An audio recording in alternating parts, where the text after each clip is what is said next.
Welcome, everyone. My name is Justina Ivanova. I am representing the i3 Instrument Support Facility, and I would like to welcome you all to our 9th virtual event focused on access to funding and investments for your i3 projects. For those of you who are here for the first time, at the core of i3 Support Facility are community-focused tools like i3 Observatory, a dedicated dashboard for monitoring project progress, key trends and outcomes, Policy Lab, and Capacity Building Hub, designed to accelerate the adoption of the i3 instrument and maximize the benefits of this funding program to the beneficiaries, as well as many workshops, trainings, seminars, events, and more. Before giving the word to my colleague Sander, I would like to share our other upcoming events. So this year we have i3 Instrument Forum 2025 and the i3 Coordinators Day and the Capacity Building Heroes Working Group. Both of these activities provide truly unprecedented opportunity for the current and upcoming i3 projects to meet, network, and learn from each other, and we strongly encourage you to join both of them. Links will be also shared in chat during this session. Now, I want to introduce Sandra van der Molen from the i3 Support Facility and Civita, who will lead today's session. Sandra, the floor is yours. Hello, everybody. Good to see people. I hope more and more people join. We are fully aware that actually July has started. That means half of Europe is on vacation, other half of Europe are looking forward for their next vacation. So grateful to have many participants seeing, and I see more and more people still joining. Today we have a topic that is quite relevant for all i3 projects and maybe also for non-i3 projects. The topic is on investment and access to investments, how to get funding, how to survive after the end of your project, or even when you design new project proposals, already how to incorporate and think about collaborating, working together with opportunities for investments during and after the project. And for that, we have two different speakers and panel members who will join us today to help give a bit of a viewpoint, an investor viewpoint. So how do investors look at grant projects? How do they look at investment opportunities? How to approach them, talk to them, how do they think? And we'll have the opportunity for Q&A sessions today, so you can actually directly ask them questions already to get to know, to understand how you could benefit from investors and how could investors benefit from all the innovations you develop in your projects. So actually, maybe Simone, let's go to the next slide. And again, next slide. We want to start a bit of engagement. So we have some questions for you using Mentimeter. Please use either the QR code here or we'll put in the chat the link to the Mentimeter. Because we're a bit curious about today's participants for the virtual events. How do you feel? What's your experience? And the first question for at least i3 people that have i3 projects, participate in i3 projects, what are your ideas? Have you already thought about what happens after the project ends? Have you thought about the innovations you develop? What should they continue? How to continue? Setting the scene. If you don't have an i3 project but another publicly funded project, still participate, please, because it gives us a bit of an idea. And I see responses coming in. Thanks for the participation. Very interesting. I'm very interested in these results. So it confirms a bit my suspicion. Many of you are running your projects. Very interesting projects, collaborate, how to support our innovations in the project, how to build value chains, do interregional collaboration, have a grant agreement. And what happens after the project? What will happen to those innovations you supported? At what level are they? Are they still in a university? Are they in a research institute? Are they in a company, in your clusters? And I see the gap growing and growing. So most of you have not yet clear ideas what to do. after the end of the project? What should happen with those innovations? Let's take that into account, and that's also good for our investors joining us, gives a bit of an idea. But that means also, I'll give you as advice, let's continue talking, utilize the opportunity of the i3 support facilities, discussion groups, forum. This means we have to do peer learning within each other, share experiences. What can we do to get ready to have a plan? What happens after the projects? Okay, let's go to the next question. Let's start. Oh, that's going to be a difficult question if you have thought about it. So let's ask you now point blank on the spot. What would be funding sources? Not necessarily for your project, but also for the innovations you've supported. So you're supposed in your i3 projects to support not one, but multiple innovations, have a portfolio within a certain domain, something digital, health, clean tech. Let us know, what are you thinking about the next funding sources for those innovations?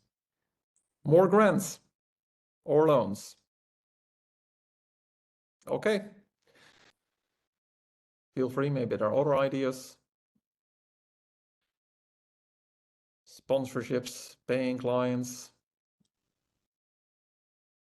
VCs, great, we have VCs present today. The markets. More European funding. Okay, let me reiterate what the European Commission itself thinks about this i3 instruments. They say themselves, this is a kind of a last grant before commercial uptake. So from their vision, you have to take a look at other opportunities besides grants, but I'll nuance this a little bit later. But initial message is, well, maybe this is the last grant, and afterwards, let's hope the innovations in your project can find paying clients, investors, find other opportunities. But okay, many different ideas. Horizon Cascade funding, investor services, crowd lending, self-funded. Thanks. Okay, let's continue. One more question. Do you think that your project already has or will have startups that could be relevant also for investors, private investors, VCs? Curious about this. And doesn't mean in your consortium. It might be beneficiaries. It might be the startups you provide services for. Wow. I love the confidence. So that's why you're joining, because now you'll have the opportunity to talk to investors and see how they will think and what's their appetite and curiosity for the startups that you're dealing with. Nobody dares to say no. Maybe that's a good sign. Great. 15 times 16, yes. Wow. I haven't seen this uniform answers in any Mentimeter I've done before. All uniform. Great. Let's assume that the projects without good startups, either they don't exist or they don't show up to virtual events talking about investors and access to investments. Thank you for the participation. And we have, I think, if I remember correctly, the final question. If you have those startups relevant for investors, do you already engage with any investors, formally, informally? Do you have talks, discussions, outreach? Yes. Mainly yes. Okay, so today will, for many of you, not be the first time to actually hear and have the opportunity to talk to investors. But there are projects that have not yet engaged with investors. Although all of you have interesting startups in your portfolio that could be relevant for investors. Great. Again, thank you for your participation. Very insightful for us, hopefully also for you to know a bit. Let's get starting. 10:06. Okay. Why do we talk about the topic of access to investments? So this is actually a flyer from the European Commission on the I3 instrument. And one of these three I's talks about investments. It talks about actual investment, direct investments to companies and mainly SMEs as an instrument to support inter-regional innovation, create those value change, but also as I said before, maybe a last step, a last grant at the TRL stage, at the commercialization stage to support innovation in the region. So access to investment is almost per definition important for I3 projects. Next, please. So if you talk about investments, if you talk about the portfolio of companies and portfolio of innovations, what could they do? And the word cloud already said it. I mean, you seem already to know. You can find further funding strategies for them in finding clients, corporate clients, public clients, get loans. There are different instruments for that. Maybe still there are grants, and there are specific grants that are very suitable for innovative mono applicants, meaning one company with their innovation wants to apply. EIC Accelerator, specifically for widening countries, and EIC Pre-Accelerator, or Pathfinder Transition, programs like LIFE, Innovation Funds. There are plenty of other types of grants really focused on support in the commercialization of innovations. But one thing we want to talk to today about as an opportunity is equity investments. So private investors that are investing in typically startups or companies, teams with a legal entity that wants to scale innovative solutions. Let's continue. So, many of you indicated you're not yet having a clear post-I3 finance strategy. If you think about the strategy for future finance, well, take a look at what is your goal? What do you want finance on as a project, but also the innovations in your portfolio, project portfolio? Who are the stakeholders? What is their readiness, technology readiness, business readiness, investment readiness, market readiness, manufacturing readiness? There are plenty of these metrics, but it's all about understanding on what stage in development are you. And here it's choosing not what is in vogue, what is trendy, but well, what suits you, your projects, your activities. So this is not to promote equity investment as a single tool, how to get access to investment. It's just to give a bit of flavor and appetite. What are the options? And today you'll have the opportunity to hear and talk and ask equity investors about their experiences. Next. We can do different things for different ideas and different opportunities, either loans, either procurement, private or public procurement, or grants. And that might be for different ideas and different reasons. And you can blend them in different ways. There are multiple pathways. Let's go to the next slide. I don't want to take too much of your time. But it's about getting the right instrument with the right needs and understanding it. What do you have? Are you ready for venture capital? Do you need equity investments? Yes or no? Do you need early adopters? Is there other grants available? Yes or no? It's navigating this. And in your projects, it means you need to map it out and create a strategy and business plan how to continue. Next slide. Two different things to keep in mind. The actual startups in your portfolio, what is a pathway in development? Typically, there are different steps. The typical example for fundraising that's for startups is mentioned as you start with your friends, families, and fools, then you try to get a small grant, then you might get an angel, business angel, and then you try to increase to a VC and Series A, B, C, etc.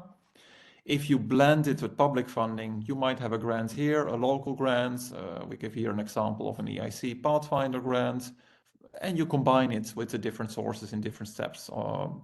And this is a way, not the way, because each company is different, each startup is different, and they have their own pathway. But you also have to think about your project level, the ecosystem level. So how to build the collaboration, maybe through a grant, maybe through a joint procurement, maybe through an other ERDF project, and in the future, maybe how to self-sustain your value chain and ecosystem and interregional collaboration. That's also a pathway where you have to think and talk and discuss how to get finance for these activities. Typical, if we see an equity investor might be interested in investing into startups. However, it's free to talk about them, how to involve them also in your collaboration in building these projects and connecting the different ecosystems. Next slide, please. Practical steps, identify in your post projects what solutions you have, what regions, where are the buyers, where are the markets, and what are the opportunities. And if you want to engage investors, well, how ready are you to tell them what you have, what opportunity, challenges, which startups, which innovations, but also have you identified the business case, the business opportunities, where will money be earned? And if you ask in the end, or the startups in your portfolio ask for money, how will they get their return in the future? And that's for all opportunities. You need to identify and match. Okay, let's maybe wrap up. Let's see, Simone, let's go to the next slide. Let's skip this slide. I don't want to go too much in depth. I actually want to save the space for our investors. And here, I want to introduce you the first investor, Jens Christian Damsgaard from Science Ventures. He's from Denmark, but I understand he's actually in Finland now. He's joining us and he will introduce himself. We'll have 2 short presentations from the 2 investors, but we hope to spend most of our time just in a moderated panel and a Q&A where you can actually ask. Jens, the floor is yours. Can you hear me? We can hear you. Can you see me? Can you also see me? We can't. Now? Nope. We see a beautiful name, Jens Damsgaard. Okay, maybe something's happening now. 1 second. I'm not really used to this platform. We perfectly understand. Yes, there you are. Now I'm here. Good. Great, thanks. Happy to join you. And I will tell a little bit about how we as a venture fund, a venture company, how we look upon early stage tech investment, typically investments or business cases that have an opportunity to obtain public funding in the process. And maybe we can start my presentation. Yeah. And we can jump to the next list. Yes, just a few words about myself. As Sandra said, I'm working out of Denmark. And I'm partner in a Danish fund, and I'm also partner in a Lithuanian Finnish fund. The Danish fund is Science Ventures, which is attached to a university and a university hospital. And then I'm partner in a fund called Open Circle Capital, which is based in Vilnius and Helsinki. And I've done around 40 plus venture capital investments in several countries. And I'm also worked intensively with the licensing IP from universities and startups to global corporations around the world. Yeah. Next one, please. So just a few words about deep tech. I did a chat search on that and just basically copied in the results of that. But what one should know, there is a difference between what we call a normal startup and what we call deep tech startups. First of all, deep tech startups are typically based on research. Typically, very often, there's not really a product yet. What they are developing is technology platform. And sometimes the companies themselves, they also develop products on top of the technology platforms. In other circumstances, and that very often happens, we sell the technology to someone else that's actually building the final products. So there's a lot of high technology risk. things as IP and patents are very important, and very often we see that the projects they emerge from universities. Yeah, next one, please. So this is, as you can see, a picture of an iceberg, which is a pretty nice picture here in Finland when we have around 30 degrees. But I have the picture here to show you that what you see on the surface, the visible part of the iceberg, might be the startup that we invest into. But there's a lot of stuff going on under the water. This technology, these people that work there, the startup typically have had a long story. It's been traveling through research. Maybe there's been research between universities in different countries, partly EU funded, partly their own funding, partly national funding, so that the knowledge and the technology and the IP connected with it has been traveling through sometimes very complicated systems. And it's very important to understand that in one way it's a challenge for us because we need to do a lot of historic analysis to make sure that we actually have the IP in the company, but it's also a tremendous strength for the companies to have this underwater invisible network to rely on and work with in the future. Next one, please. Yeah, and then talking about investments, no matter if we talk about deep tech or if we talk about normal startup companies, as Sander also said, for us it's always a question about increasing the valuation of the companies when we invest into companies. Typically, when we're talking deep tech, we have a threshold that say, hey, we need to have a minimum of IP. We need to be able to see a business case somewhere in the future for this startup, and we need to have a team that we believe in. This is again a little bit different from a normal startup where you would be more focused on a product, you'll be more focused on customers, you'll be more focused on how many users can you attract to some sort of software, SaaS business model platform. This is a little bit a different ballgame.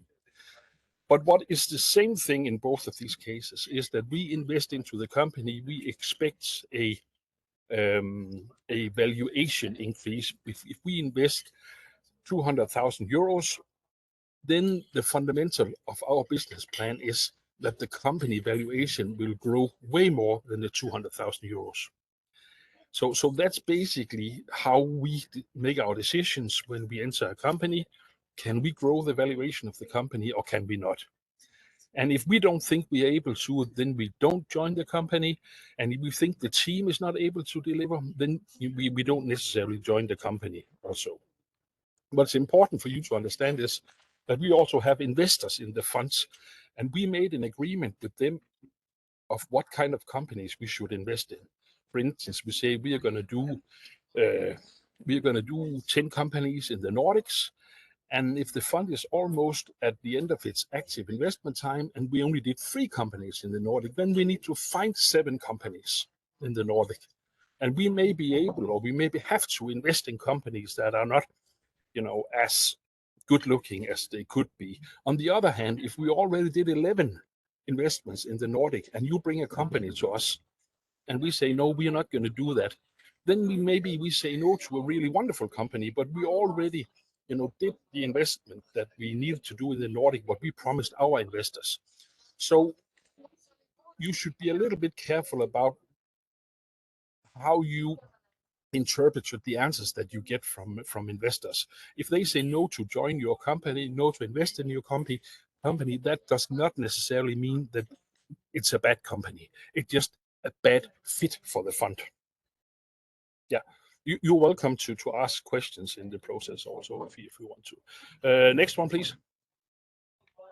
So the way we typically structure our investments into startup is that the companies, they license their technology from the universities, which says SDU here, that could be any university. And Science Ventures, that's me, we do cash investment into the company. So there are sort of 2 legs in the company. There's the IP licensing deal from the university, and then there's the cash investment from our side. And sometimes the universities, they get a royalty. In other times they get equity in the company, and also sometimes they get both.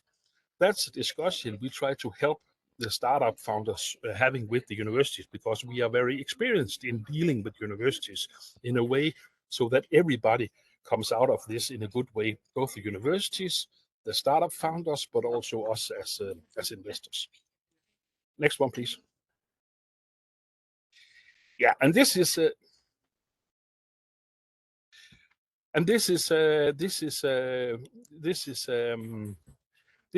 how I typically would see a tech company raising €1 million.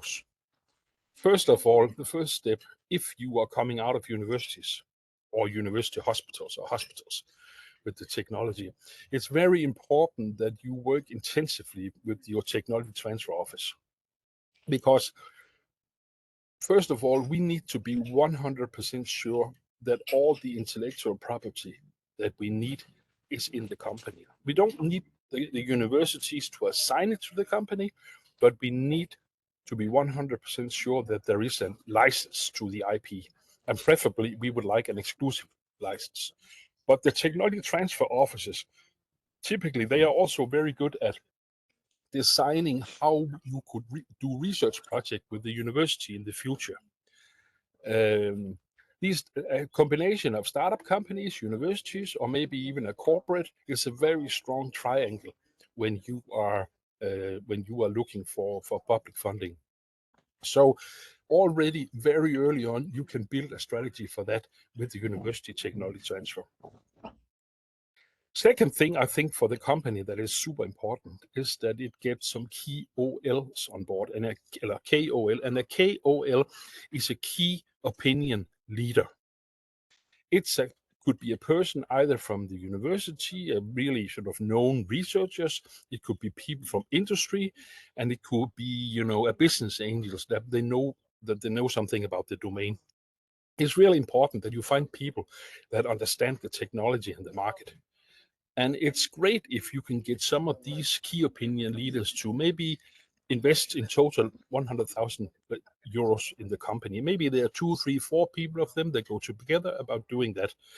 Because for business angels and a lot of investors, these deep tech companies are really hard to understand. The technology is complicated.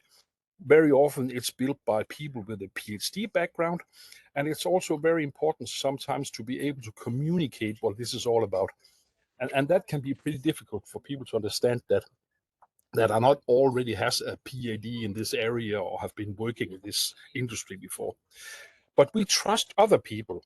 And if we can see that some key opinion leaders that we trust actually put their money into the company, that's a super strong signal to investors.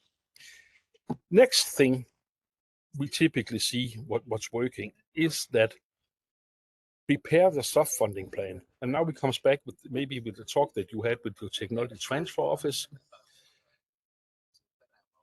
Show some possibilities of public co-funding of the projects. Typically, it's 50-50 public co-funding and 50% own funding.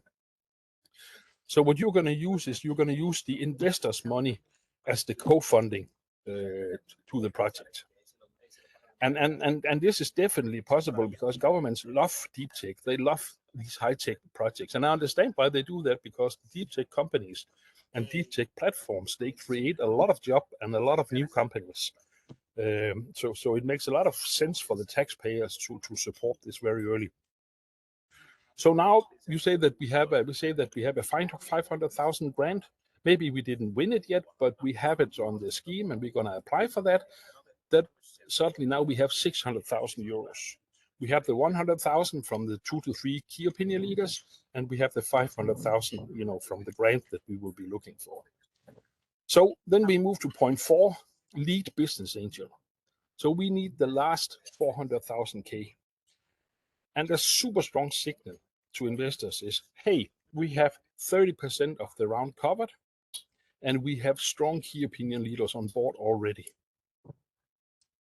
And if you can get one lead business angels to maybe just commit 100,000 euros on top of what you already have, and then get access to this person's network of investors, then it's not impossible raising the last 200,000 euros.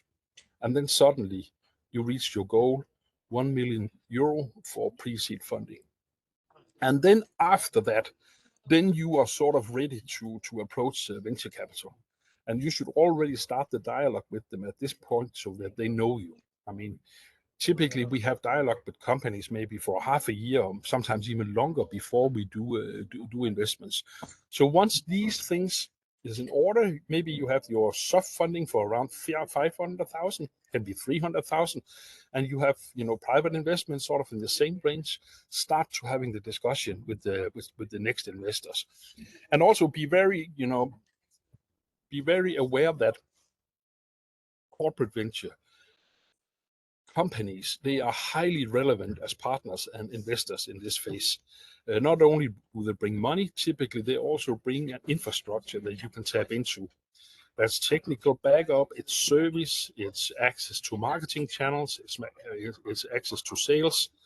So sometimes a corporate investors is really the right thing to do.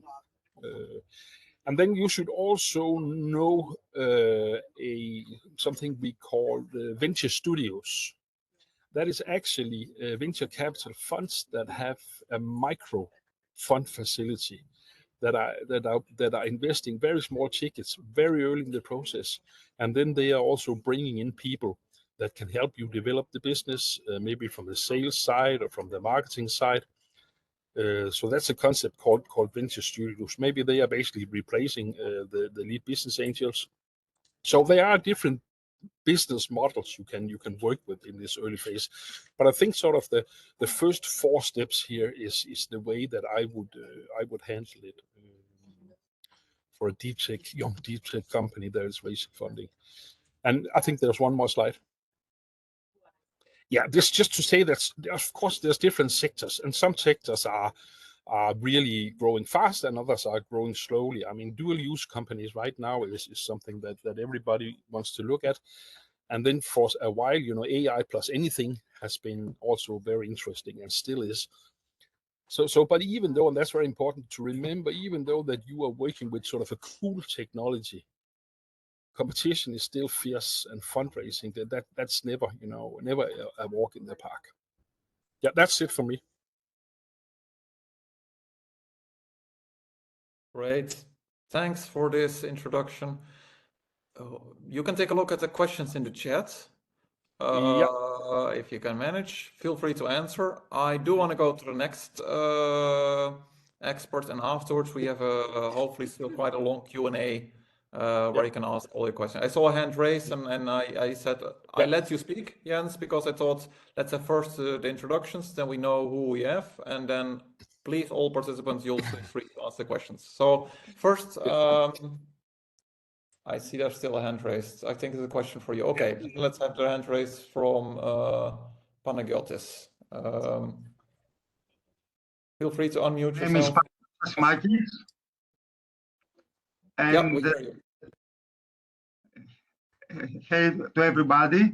I would like to ask, I'm in University of West Attica at the moment, and I'm participating in a competition of innovation. I sent an invitation to Mr. Lenz in LinkedIn, and I would like to ask him if at the moment he could collaborating with my university. So you are addressing the question to me, right? Yes, to Yes. Mr. Damsgaard. I'm sorry, I haven't seen your message, but I will check it up, and I will definitely come back to you. Okay, thank you. I must admit I'm on vacation now. So Okay. I've been a bit slow No on my problem. emails. Enjoy. Thank you.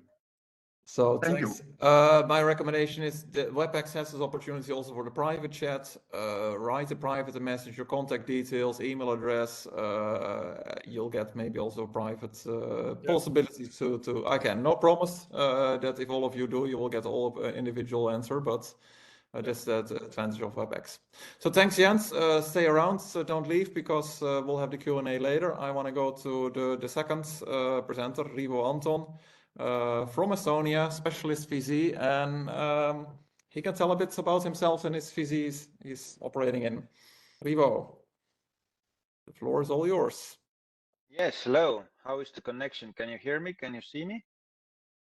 I hear you great, and I can see you. Yes. Nice. Hello, everyone. My name is Rivo. I'm based in Estonia, and I have been doing tech investments for the past around 15 years, first as business angel and currently investing from our second fund. All in all, perhaps I've done around 100 investments over the past 15 years. Right now we have around 80 companies in the portfolio. There are 3 unicorns. A number of companies or several companies above 100 million valuation, and then a lot of companies still trying to make it. The slide here actually is a summary of our investment strategy or our investment focus. So we are a regional fund, which is a pretty common structure in Europe. The smaller funds really try to focus on the regions or countries where most of their network would be. And our fund is focusing on emerging Europe. And this involves Baltics, Estonia, Latvia, Lithuania, also Finland, and then founders from Ukraine. In terms of different verticals we're interested in, then we are like a generalist fund, meaning that we can invest into all different areas. But historically, actually, cybersecurity, software as a service, marketplaces, different platforms or infrastructure have been our core focus. And over the past 5 years, we have been more involved also in science-based or deep tech concepts, software-enabled hardware, and of course, nowadays, AI as well. And it's pretty common that if the funds are having regional focus, they are more open to invest into different verticals or different subjects. And the reason of this is that smaller regions do not have enough deal flow to be like super focused on an area. So imagine, a fund focusing only on food technologies in Estonia. I mean, there's not enough deal flow. So that's why most of the regional funds are actually generalist. Now, our fund size is 50 million, and we cover mainly like early stage, anything from a first pitch deck till a first scaling round, which would be Series A. And we have also a dedicated pocket in our fund to do small buyout transactions from a later stage companies. Typically, we invest a few €100,000 as our initial or first check, and we can go up to 5 million with the total exposure per project. And usually how this happens is that we enter into a company, we start working together, and if things go really well, we start on doing follow-on investments in the upcoming rounds of that particular company. Now, in deep tech and in science-based concepts, due to our fund size and due to our previous experience, we are mainly looking at things which are pretty capital efficient and pretty capex light. because one of the problems that many of the deep tech or science-based things have is that, people say, hey, I need 500,000 to think about it, then I need 5 million to sort of have a small prototype, then I need 50 million to produce something on a larger scale, and then I need 500 million to really start doing commercial scale business. And yeah, with those science-based concepts, this can be actually a case. However, it's just too much for a smaller fund as ours. That's why what we are looking for in deep tech or in science-based is mainly things that focus on licensing and other more like capital expenditure light concepts. Also, as the funds have their lifetimes, usually it's 10 to 15 years, we would like to see any of the companies we invest into to be commercially operating within a foreseeable future. That would be maybe like in 1, 2, or 3 years. If the development work to really like show commercial traction is longer, then probably we are not a perfect partner. Yeah, this is I think briefly it from my side, and happy to take questions or have a discussion. And I totally agree with all of the things that actually we heard from the previous presentation. I think it was a really good introduction to how VCs think about the concepts coming out of academia. Great, thank you, Rivo. So no duplication, let's keep it short, and we wanted to have the time, no long presentations, but now the questions also for opportunity for you as attendee to ask questions. So think about questions. Already see one of the questions also on the chat. Yeah, this was a question to Jens from the chat, I think from Dorit. Is your venture also interested in non-academic institute ideas? You can answer yourself, Jens, but you already gave a bit of the tip of the thing. Yeah, for the moment, we only do university spin-out investments, and but the fund in Lithuania, Open Circle Capital, has been doing a lot of non-university investments, but they are not investing into new companies now. They are at the end of their investment circle, and then there's a question I can see about dual use. Deep tech startup.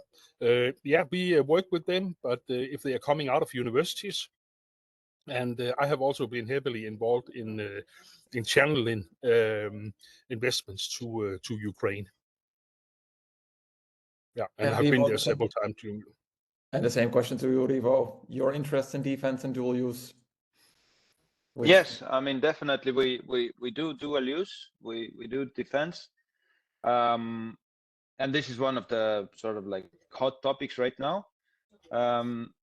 Our mandate does not allow us to do investments into lethal weapons, but there are creative ways to overcome that. From the current fund, I think we've done 2 or 3 defense-related investments, and maybe what we've seen as one of the challenges is that many of the defense-related hardware developers currently think that their revenues keep on increasing forever. I certainly hope that this is not true. I hope that the war will be over at some point of time. So my recommendation actually would be to try for the entrepreneurs in defense to think what would be their strategy during the peacetime. and how to keep the company really growing and offering also returns for the investors. It's a bit of a maybe like a parallel to COVID times. When COVID hit, then all of the consumer technology producers really like exploded, like their valuations went high. There was a lot of demand. However, once COVID was over, they all lost some of their revenues, and therefore actually the valuations that the investors gave during the COVID were certainly like super high. So I think defense has a bit of a same challenge that many people think that this will be forever. I think that this will be like a temporary situation. However, definitely there is demand for defense. It's just like what would be the entry valuations for the investors. Clear, thank you. I see more questions on the chat. I can read them aloud, but also feel free to raise your hands and ask the question yourself, because sometimes it's easier to explain your question in words. Following up, maybe a question from Emmanuel Rivo, talking about dual use. There's a specific question on what about deep tech detection technology, for example, against drones? Could it be of interest? Yeah, definitely. For example, this is a very good example, I think, of a solution which might have like also like a steady demand during the peacetime, because this is not exactly like a battle technology, but more like a defense thing. Yeah, this is of interest. Yeah, I can add that exactly. We invested into a company that are developing an audio detection technology for drones, and we actually sold that company a few months ago pretty successfully. So I would definitely say that this is interesting, also because it's kind of true dual use, because this technology could actually also be used for predictive maintenance in purely civilian areas and stuff. So it was really dual use, and I think that's important. But as Rivo said before, I mean, for an investor, you really, I mean, you need to see this technology, reaching its full potential. And if you sort of keep it in the defense space, it's really, it's first of all, the in sale there is actually pretty difficult and complicated, and it takes time. And there's a lot of the investors, they don't know the areas, they are not involved in the defense industry, so they have a hard time of evaluating, what is the potential, how does the sales channel look here, and very often you end up in the arms of some of the big corporates, and that's not necessarily bad, but then maybe the venture case is becoming a little bit difficult, where we want to see a really high valuation going up very, very fast. So I think for purely defense related companies, I think now we see specialized funds, being active in Ukraine. It took time, but they are there now. They would sort of, I suppose, mainly be the funds that you should be looking at, or the corporates, defense corporates. They're already in the area. Great, thank you both. Again, feel free to raise your hands, introduce yourself and ask your question. You're encouraged to do, but I also see on the chat. Let's go to another area. I see a question and I think I know the answer. What's your interest in fields? I see two different questions, from Ponigotis and one from Anastasia. What's your appetite and interest in edtech, like human creativity versus AI, or interests and experience in investing in medtech? And Jens, you already mentioned a little bit on your hospital. So for both of you, edtech, medtech, etc.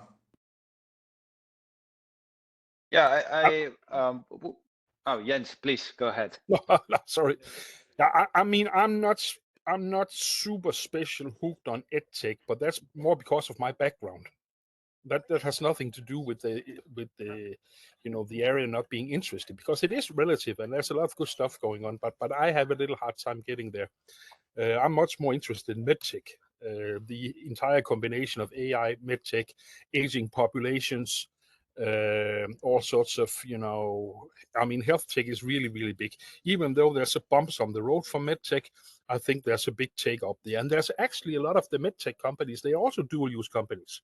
A lot of the technologies that are being developed for medtech is actually also applicable in the defense space. So I think medtech is going to be even bigger. Yeah.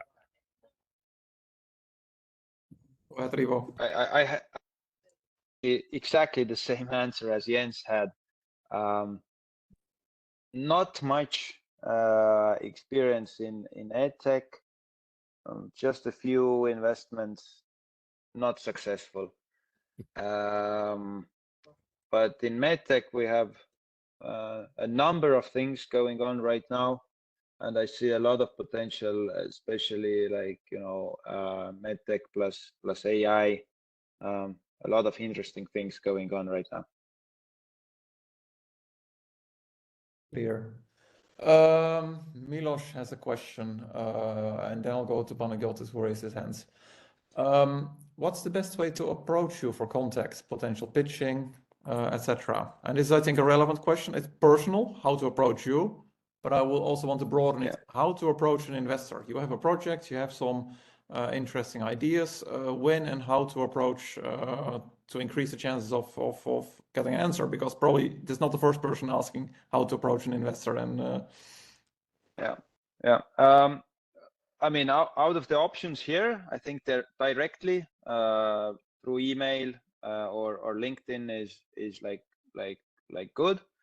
A few years back, there was a really good study in Harvard Business Review, which was researching how VCs do their decisions, and they also had statistics on where how did those companies that got the investment actually connect to the VCs, and only 10% of those who got the investment were coming through the sort of like cold contact, like writing an email to an investor, and majority of those successful cases came through investor network. So that would be either through the existing portfolio founders, maybe through some other investors, or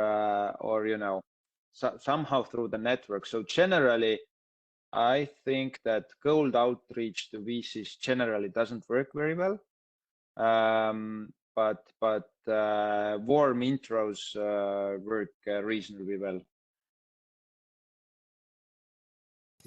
Yeah, I agree with that.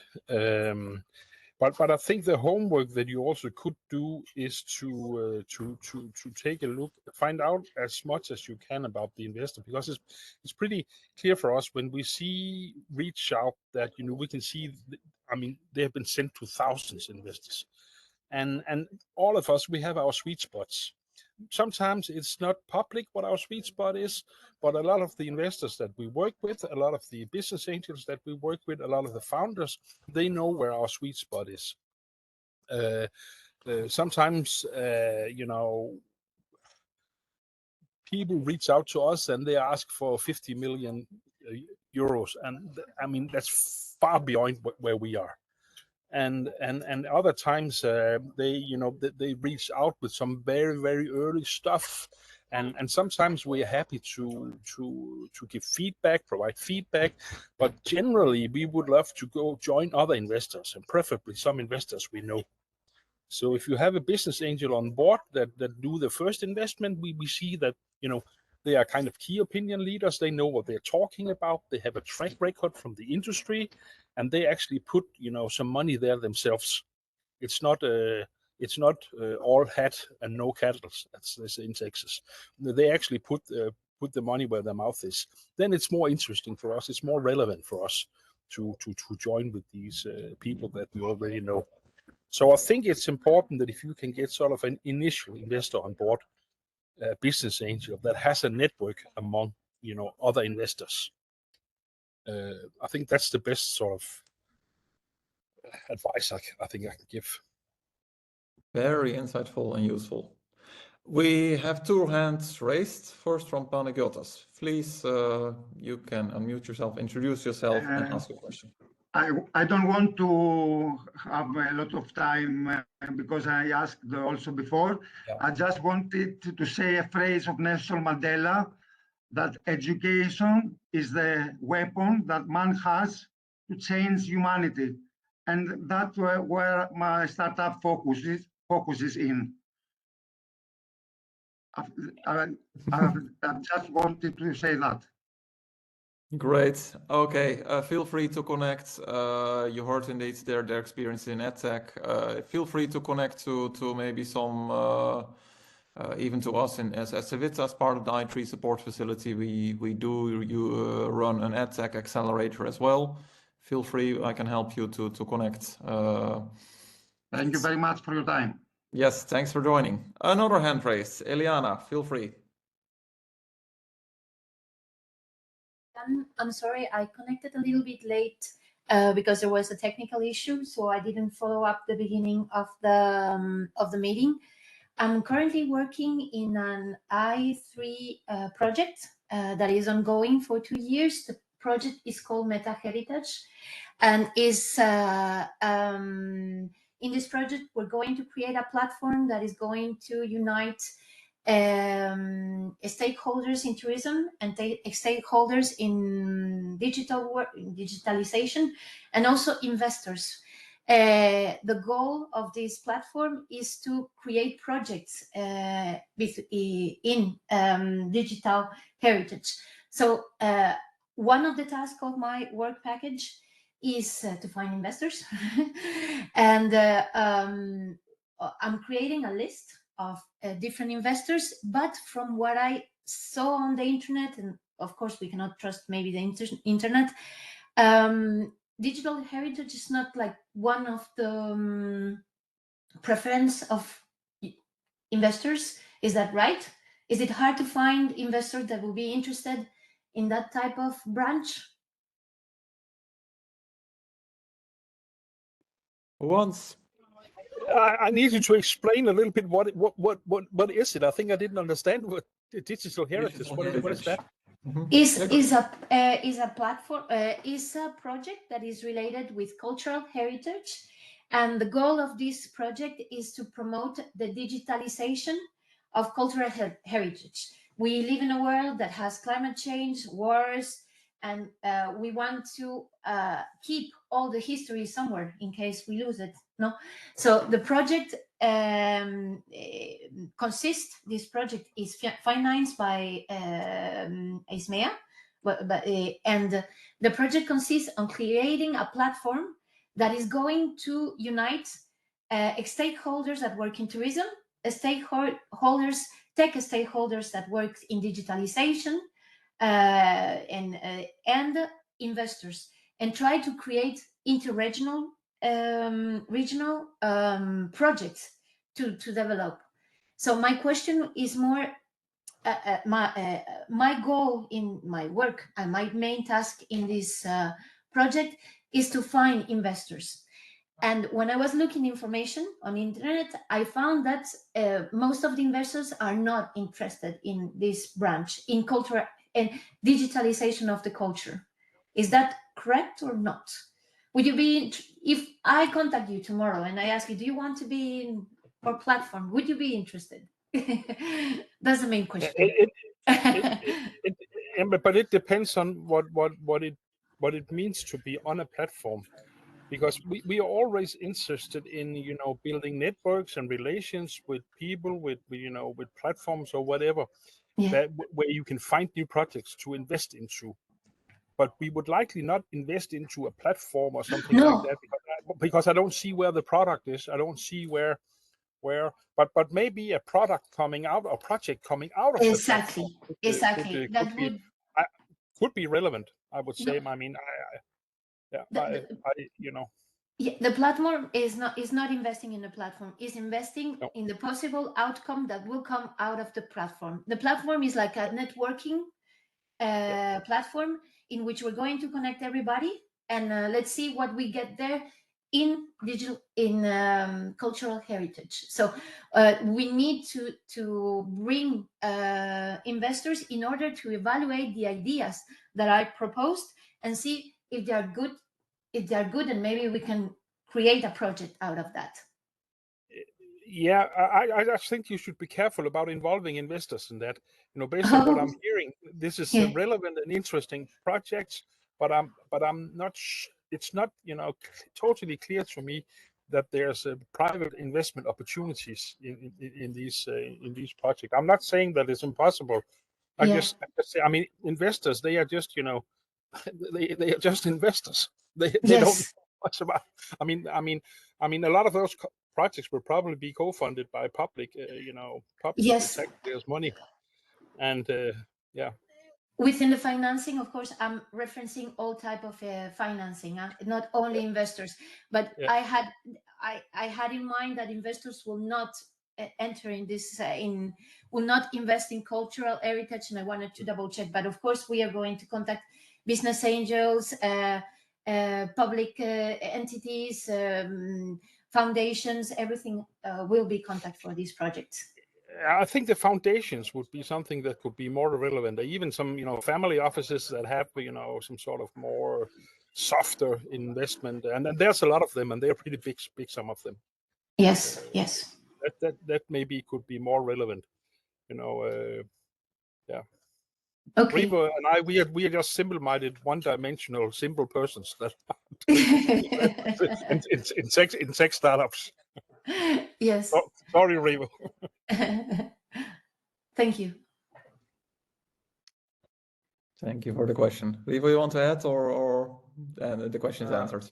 Not much to add. Maybe just that the key KPI of the investors is the return. So basically, I mean, me and Jens, we are like money managers because we also have our own investors, right? They want to get their money back with the returns. So basically, I think one of the core sort of filters for choosing a project is whether we do see an opportunity to get the return. I mean, Jens had the slides also on this, like how the valuation should be increasing over time. And one of the challenges with the cultural heritage is that sometimes it's measurable in financial terms. Even it's just a good thing that we should preserve and have, but it's hard to invest, from the return on investment point of view. That's a bit of a challenge there. Great. Thanks for the answers. Good luck, Eliana, in this initiative, because I think we agree that preserving our heritage is a good, noble thing to pursue. So finding indeed family offices, foundations, other business models that support this, public funding, grants, donations, sponsorships could work. And maybe there are in digital tourism business models that make sense, that earn money, as Jens indicated, that individual solutions. And I've seen interesting innovations on interactivity or digital museums online, AR, VR solutions. Plenty of new business models pop up for also the tourism and digital tourism and new experiences. So maybe there the business model does work.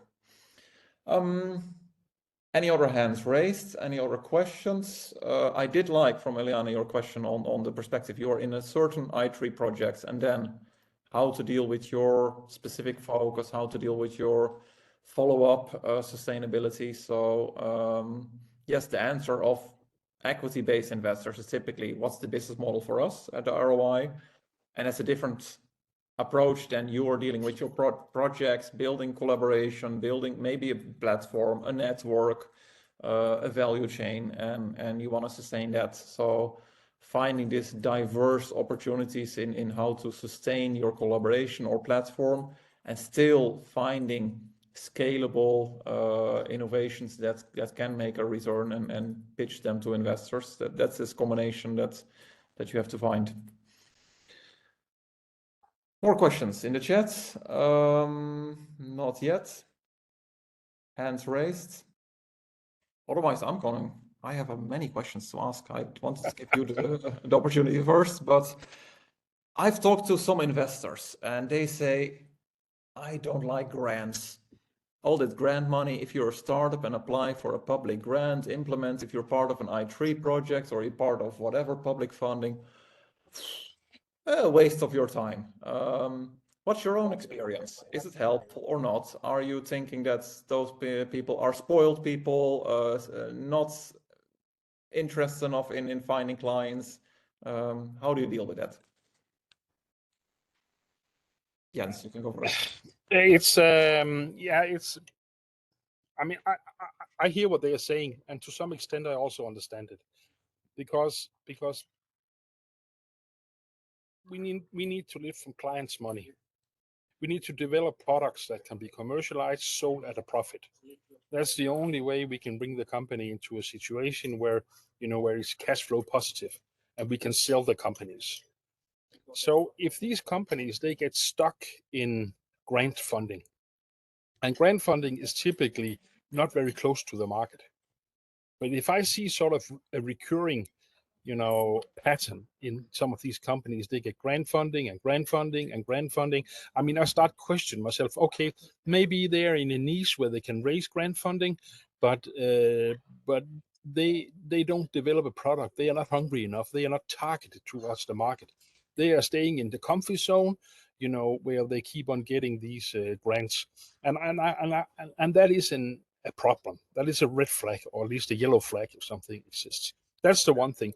The other thing are the deep tech companies, where there's a clear path described, technology roadmap, commercial roadmap, that very intelligently use public funding to de-risk, to get the first maybe studies of a drug going on that is super capital intensive. There's a different thing. So if I see this clear track where public funding is part of it, is used when it creates value, then it's not a problem for me. But I unfortunately see the companies sometimes getting stuck there and not really moving.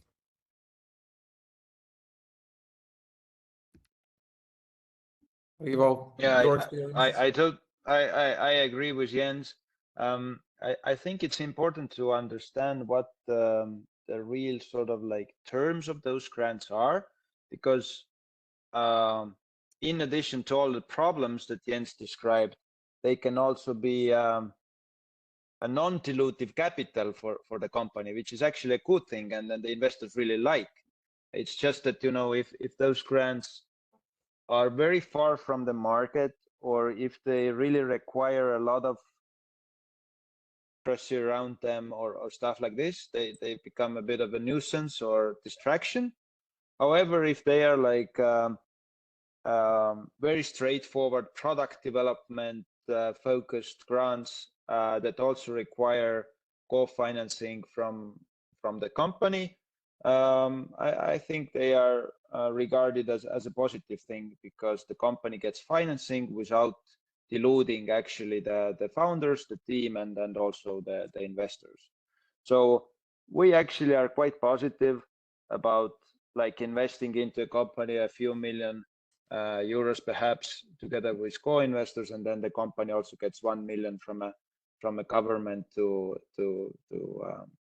focus on the product development or some other much needed activity. Great, thank you. Other kind of questions. So what if one of our current participants running an i3 project, or future applicants that wants to apply for an i3 project, say they have a great idea. They want to connect some interesting regions, let's say Baltics, Poland, Slovakia, and develop some collaboration, developing, let's say, specific hydrogen technology for developing new hydrogen energy storage productions, and they have multiple innovations. And they say, I want to have the view and the collaboration of investors for this, maybe the same way, to make us look not only as a grant project, but help us understand what is the market, what's the customer, how to make a business case. How would you respond to invitations? Can you join the project? Do you want to be part of an advisory board? Do you want to participate in events? How do you deal with possible projects that say, hey, this is nice, such a virtual event. You help us ground, you help us take a look at what you're interested in. How can we continue collaboration and helping to also showcase what kind of innovations we have in our projects or future projects? Jens, you can go first. We have participated in similar setups, and we could also be interested in doing that if it's something relevant for our, active investment, verticals or areas. Still, deal flow is very important for us, and it's important for us to keep networks warm. And we are willing to dedicate some of our time in sort of a little more what we call softer projects, where we could be on the advisory board, or we could be, and we could also chip in with, doing some analysis, maybe a little bit. We have access to a lot of databases and stuff where we could also help with some data. But going in and really putting hours and sweat into this is too early for us, and I think it's not super relevant for us to really dig into that. But being on advisory board, participating in a meeting, talking to people, giving feedback, that's definitely possible. I mean, from seen from my side, if the area is relevant. Yeah, we quite often participate in different like demo days. As Jens said, deal flow is super important. Just to give you an idea, every year we look at around 600 to 1,000 investment opportunities, and we make around 10 investments.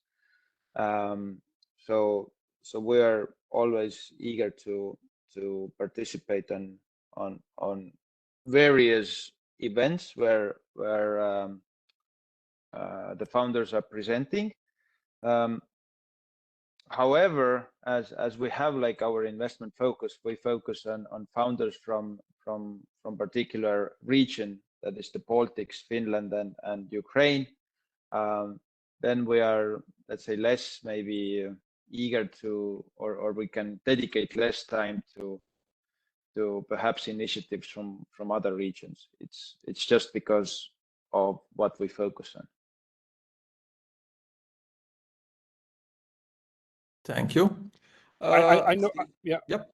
Go, Jens. I just noticed that some of the bigger Danish grants, they have some sort of innovation scout functionality involved, and we have a few times said yes, we would like to be part of the innovation scouting in this big grant solution project. Our partners like Ericsson, Fraunhofer, a few universities, tele companies, and then we were there, sort of the venture scouts that was talking to project partners and sometimes participated in meetings and gave input sort of to IP, things like that. But then we were a project partner and we were paid to do it.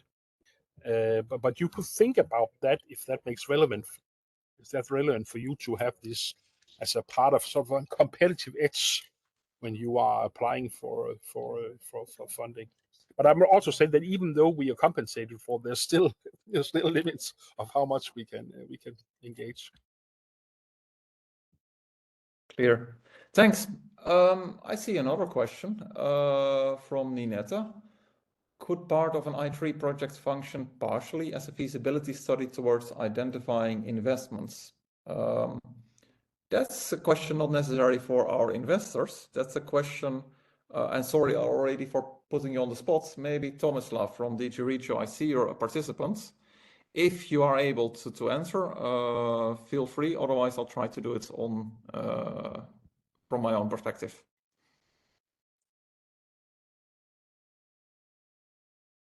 Sorry to put you on the spot, Tomislav, but Tomislav Pinter, I saw you're here. Are you able? Otherwise, I would say I can answer the question and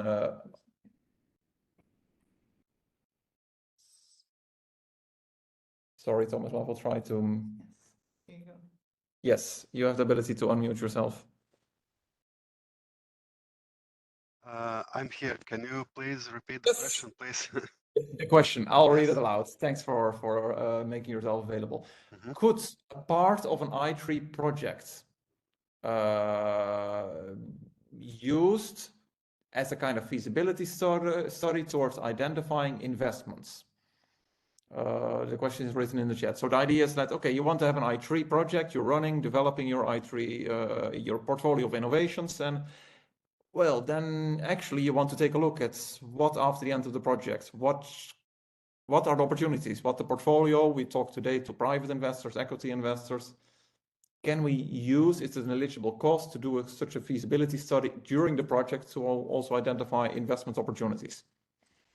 Okay, I will definitely skip the part about the costs and eligibility, but I think something like this can definitely be one of the actions, one of the activities, because that's actually what we want. So we want to see projects evolving, we want to see private investors coming, we want to see also public authorities, we want to see managing authorities being involved. So definitely I would say yes, but not sure about the cost. I will leave this to the agency. Exactly. So this is, I follow up on this recommendation. Contact also your project officer, discuss in the consortium, take a look at your grant agreement. If you're an existing project, that means you have to follow the grant agreement and what are the cost allocations and your budget allocations. If you apply for a new project and you have the flexibility to design, take a look at the guide for applicants, take a look at the eligible costs. But in principle, to me, it makes sense as a recommendation. If you design project, make room for thinking and planning part of what you can do. Erik, I see, thanks for Esme, Erik Koch also mentioned in the chat, and maybe we'll try to make you panelist member. You can unmute yourself and add and explain yourself if you're able to. Yeah. Hello, everybody. Currently, I don't have the video here, so it's just the audio. I'm Erik Koch. I'm the head of the S3 instrument sector at ISMEA. And to answer your question, yeah, for sure, if you read, indeed, as Sandra said, if you read the call documents for the capacity building projects we have, certainly these types of activities are would be clearly eligible. For example, under the pillar where we encourage applicants to pre-identify investment projects. And certainly that, I mean, if you go through the journey in identifying investment projects and then later how you do the follow-up and on the sustainability of the project, financial sustainability, then for sure that would be an interesting activity.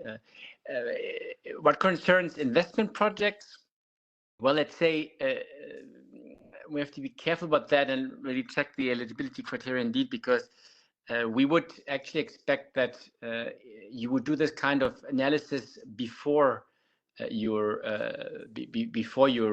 project application, that you think about the continuation then of the or how you want to invest then and look for investors. And then, of course, during the investment project, you will think about the future as well. I'm not so sure about whether this kind of activity would then be eligible, because now, I mean, in investment cases, we are really looking at the concrete implementation already, and to be seen, to be checked. Indeed, we can follow up this up with my colleagues, but for sure in the capacity building project, as let's say in the run-up to an application for an investment project later, then yes, for sure. Great, thank you very much. Sorry to put you on the spot, but I saw you're participating, Erik, I saw you're commenting, and this is wonderful feedback to have. And also thanks, Simon. I see you put in the chat experience of your projects. That's in one of the work packages you do for all your pilots, such a feasibility study. So it seems it's possible. So keep it in mind in existing projects or future projects, and yeah, take a look at the guide for applicants and your grant agreements. But in general, I think from Eric's recommendation, think in the design stage already. So not only in the implementation, think at this stage, what's going to be the future uptake, future investments, what's the business case? This is also the feedback from our investors here. The question they ask for anything is, what is the business case underpinning this? And this is the kind of recommendation for all your projects as well. Don't think about the innovations to develop for the sake of solving the technical solution, societal challenge, but also think what's the business case for the uptake, the commercialization. Any other questions? No hands raised, no questions in the chat. I can have one final question maybe myself. I love to have your participation. I have still 10 more questions myself. I'm surprised participants don't have the 10 questions. Maybe they didn't spend that much time in the preparation. Let me take a look. How important is, yeah, I think you mentioned already the minimum conditions a team needs to have. So maybe Jens, one of the experiences I think we common have also talking about innovations developed not yet in companies, in universities, research institutes. At least I remember putting them in front of investors, pitching their really great idea and innovation that would conquer the world, and investors just asking, are you ready to quit your job and start a startup? Because you don't invest in universities, you invest maybe in IP, but as you said, team is always an element. Yeah, I mean, this is one of the areas that are also developing fast from the investor side, because investing in university spin-outs or startup, that's actually two different things. And especially the spin-outs, and those are the companies where the university owns the IP. So that is companies that is based on university research. I mean, very often we actually prefer that the founders stay at the university, because these technologies are very young. We still need the university help. We make typically a roadmap that says that you stay at the university for the next year, next 2 years, and then we define what kind of research projects that would support the commercialization track or the tech track. And then we work with the institute at the university. We try to define these projects. We figure out if we can somehow get some soft funding, grants for that.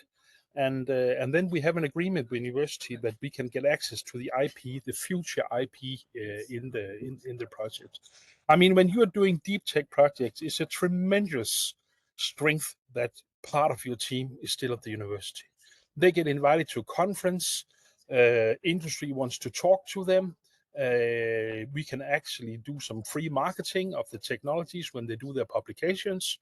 So I think on the investor side, how to deal with these projects, I think that is these tools are also developing very fast these years. But because you're right what you said before, you know, all the time that, you know, we want the IP assigned to the startup, we want everybody on board. I mean, I had this iceberg that I showed on my presentation where 90% is below the water. There's a lot of energy. There's a lot of potential in keeping that underwater iceberg flowing together with the company. Yes, then at some point, typically the researchers are maybe required to decide, do we want to stay in the company, or at the university, or do we want to go on board in the company? But very often we actually see that the company starts hiring engineers that are using the science from the university to build the products. So sometimes the scientists, they basically stay at the university all the time, but we have engineers in the startup that understand the technology and can sort of build the product, because that's actually one of the biggest challenges. You do science at the university. In the deep tech startup, you start doing technology development, and that's a different thing. And in the startup company, you do product development. That's even third thing. So you need to change the gear 3 times on such a company. And sometimes you need new people in all the steps to develop the technology from the research level to where you actually have a product that is selling. That was a long answer, I think, to your Excellent. question. It aligns also to, I see comments from Manuel. Thanks, Manuel, for joining. Good to see you here.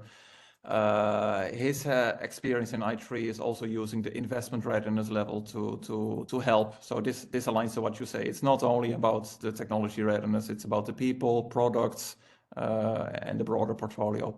Erik, you have raised your hands, and then I want to start respecting time and give the word to Justina for closing the session. Erik, go ahead. Indeed, yeah. Now I checked. Can you see me now? It's a bit more personal, I guess. If not, yes.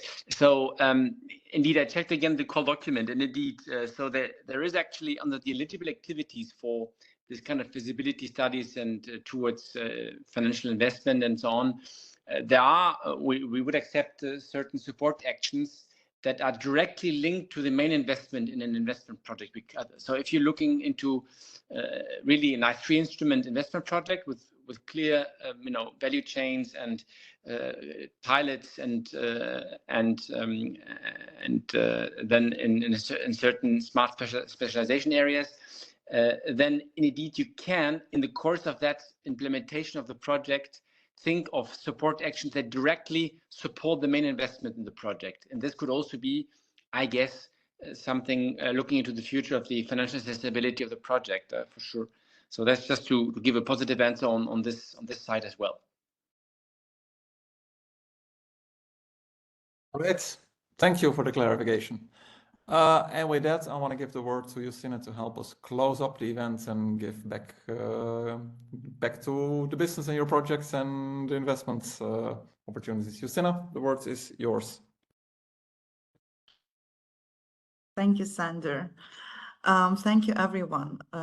We at the i3 Instrument Support Facility want to thank you all for participating in the session. Hope, just like me, you have learned a lot from our experts. I want to thank Jens and Rivo for joining us, for joining our growing i3 community and presenting their views and insights. I want to also thank European Commission colleagues for being here and helping with the answers to your questions. From our side, we would like to invite you to participate in all our upcoming activities. If you have any questions or topic suggestions for upcoming virtual event sessions, feel free to reach out to us, and we will do our best to support your needs as well.